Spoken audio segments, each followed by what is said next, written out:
Hello everybody, my name is Steven Martinez. Some of you may know me as Mr. S or Mr. M.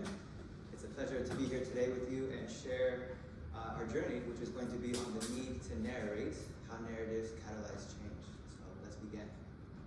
Aristotle once said, the more isolated I become, the more I come to like stories.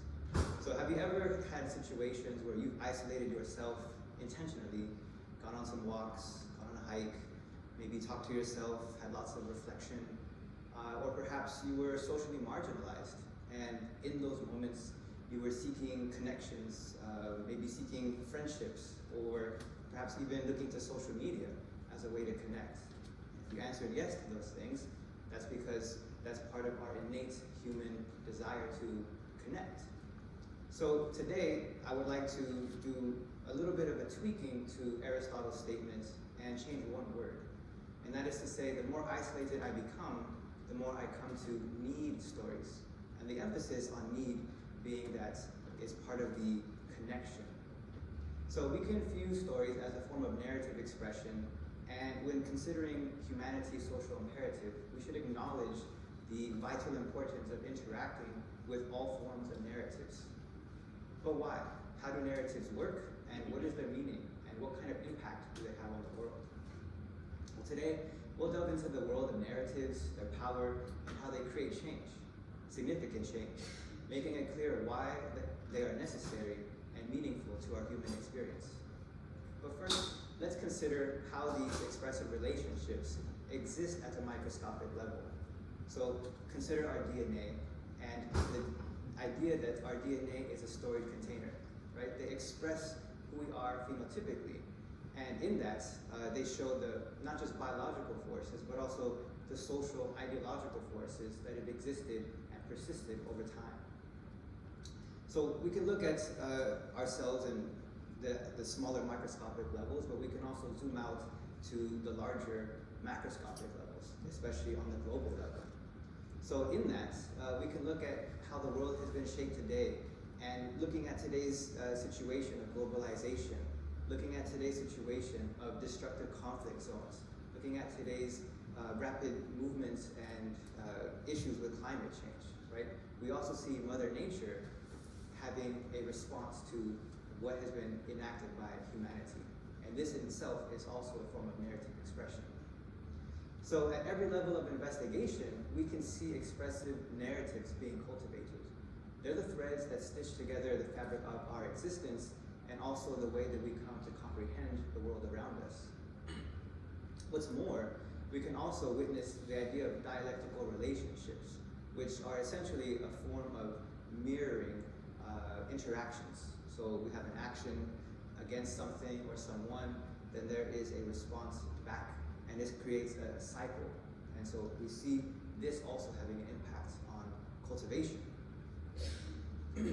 But let me emphasize this. Narratives matter, and they're not a luxury, they're a necessity.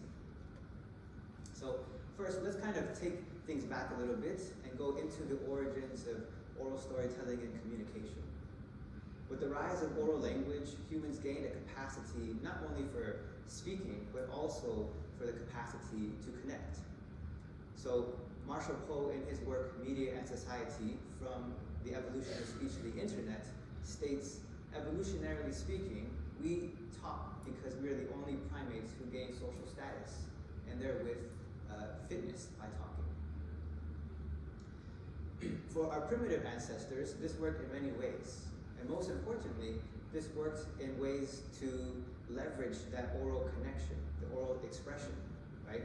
Think about the necessity and the need to convey targeted emotions, fear, love, anger, surprise, right? Especially in territories of threat or territories of opportunity. These would become advantageous ways to express and understand that form of expression. Think about how our ancestors may have used or encountered, for example, large beasts or fire or different kinds of disasters or competing communities and populations, and how they might have used simplified narrative arcs as a way then to make a point. Look, over there is a tree. Behind that tree was an animal. Don't go there, right? So something simple, but over time, right, what we can see is that this concept of expression is channeled into an artistic form. And this artistic form has also coincided with the rise of storytellers as a social role. Alongside with the refinement of storytelling as a craft and container of culture and history is the Darwinian biological reinforcement of survival of the fittest. Booms in population, industrialization, and technology have allowed us to look back into our past. They give us a glimpse into what once was, and also how survival on the individual and larger society hinged on the diffusion and acceptance of such stories and ideological frameworks. This is important for us, right? We speak with stories when we come to integrate stories as well. Now, this is also something that defines who might live and who might die, which is even more true today. Some would argue that narrative expression has been the key factor and for the changes of and developments in the world. The world ranging from our interpersonal spaces all the way to the earth itself. Lisa Crum, in her book Wired for Story, she states, story as it turns out was crucial to our evolution, more so than our opposable thumbs. Opposable thumbs let us hang on, but stories tell us what to hang on to. So let's consider how narration informs and leads to transformation. But to do this, let's think about an idea from Michael Tomasello, which is the idea of language as artifacts. So the idea here is that language as an artifact is something that is passed on to future generations. And so what is passed on are the remnants of what ancient humans had seen as imperative to our existence, the ways which we encounter friendships and hardships and everything in between. These become what we have continued as imperatives for our social society and cultures. And while the world is full of varying degrees of relativity, following our common desires for peace, security, and happiness, we might be able to encounter competing narratives more easily and more readily with an open mind.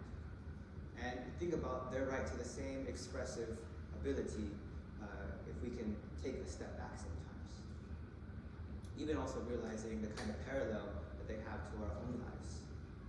The journey of acceptance, though, has to first be stimulated through us, by each individual. So if we think about the journey of acceptance, this is not an easy feat. It's something that requires a lot of effort, a lot of energy, a lot of intention. And let's take, for example, the idea of the conversion of the negative, which Mihai Csikszentmihalyi, he states, one typically turns to writing literature to restore order to experience. And one must be willing to cut deeply into the festering source of the psyche. What Csikszentmihalyi is implying is that life is full of hardships. Life is rife with difficulties, and in order for us to overcome those difficulties, we have to have the bravery in order to do so. This takes a lot of reflection and action. But this confrontation of trying to restore and convert from the negative takes place through interacting with narrative expression. And this overall can have the potential to change not just the conditions for ourselves, but again, the condition on the larger scale for humanity. What is even more important and likely significant are the implications of encountering and defeating pain and living to tell the tale. How can our stories of trial and tribulations become instruction manuals when shared with others? In this digital age, an increase in social media platforms has allowed us to bypass restrictions of time and space that has only become recently available to us in the past few decades. So we are at the precipice of innovation and technology that has never been around before. We can use that to our advantage. So the capacity of narrative expression reminds us of the crucialness of sharing stories, learning and engaging with them, and deepening our relations interpersonally and intrapersonally. Just as our ancestors hung on to stories to relate needs of survival in today's world, we are also using our ability to narrate to reshape our psychological status in pursuit of moral peace.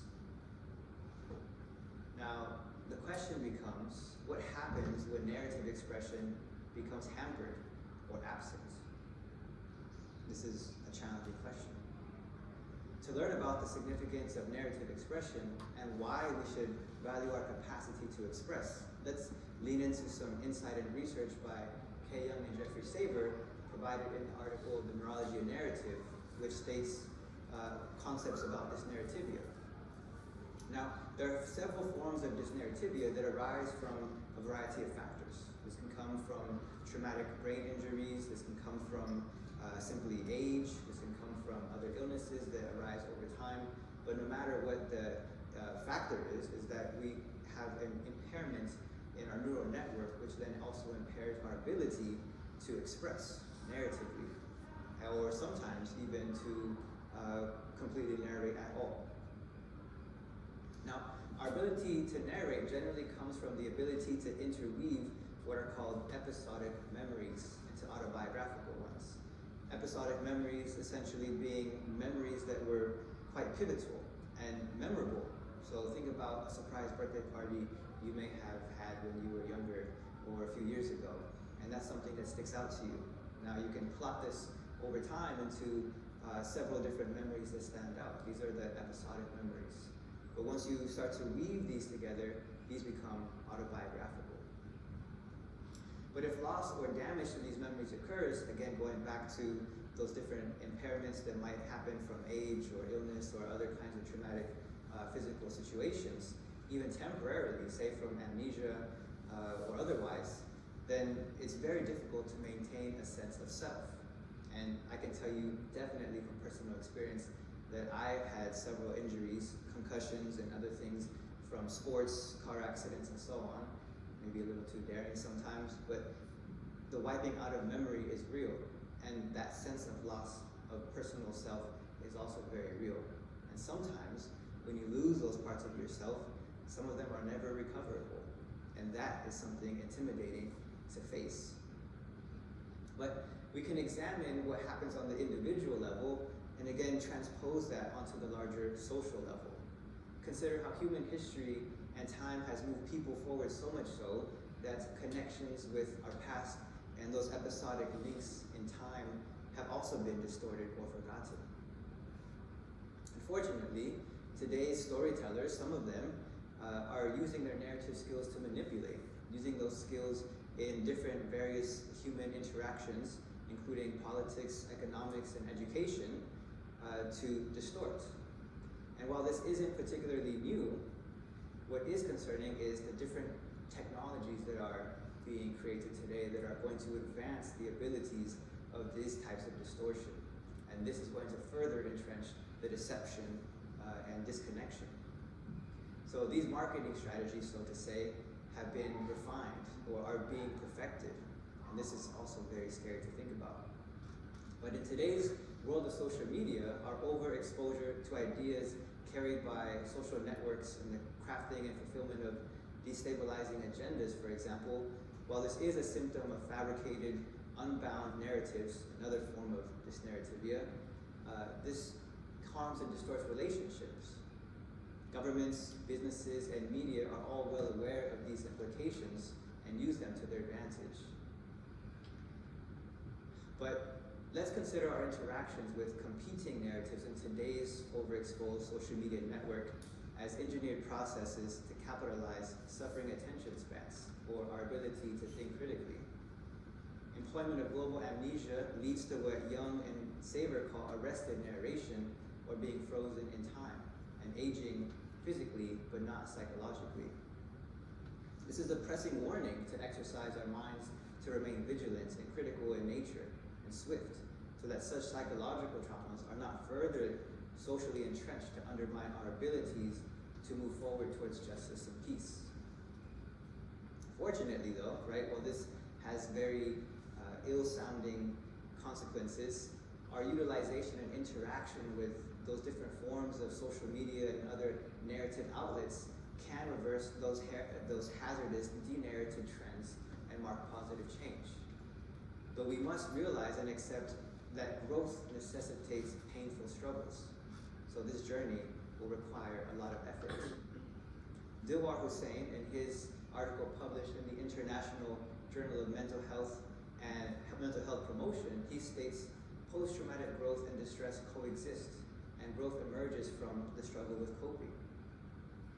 Though Dilwar Hussain and other researchers like Tara Duprat, and we heard from Mihai Csikszentmihalyi, and they're focused mostly on literature or writing as this expressive means to convert the negative or restore order, because of the fact that we've developed different technologies to exist today that help us interact in new ways. We can also leverage and use those to function as a way to convert the negative.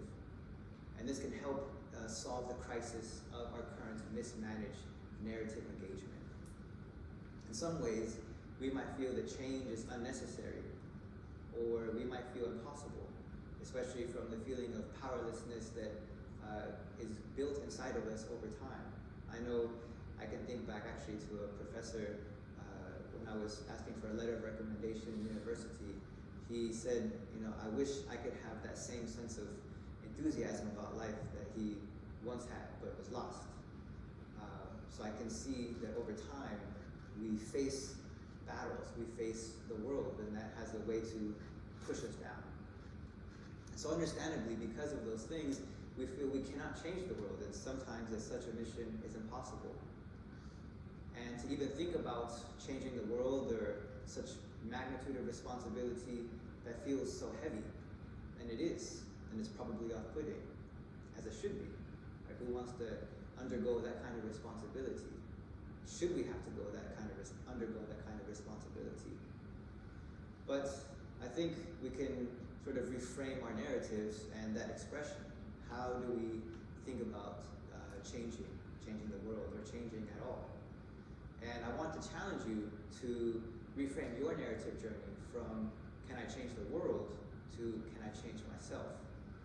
But then maybe we can take it one step in a different direction and say, instead, can I heal myself?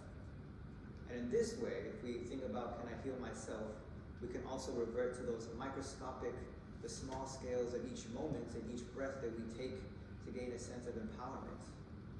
And in that moment of empowerment, we also gain control over our lives, that we center around our own narrative and our own actions. And it is in this slow pace, in this area where we've kind of been able to distill our actions, that we might find that each moment is filled with an opportunity. And then every moment thereafter is another opportunity. And over time, these opportunities can affect and reach a magnitude that does change the world. So the question now becomes, what is your narrative?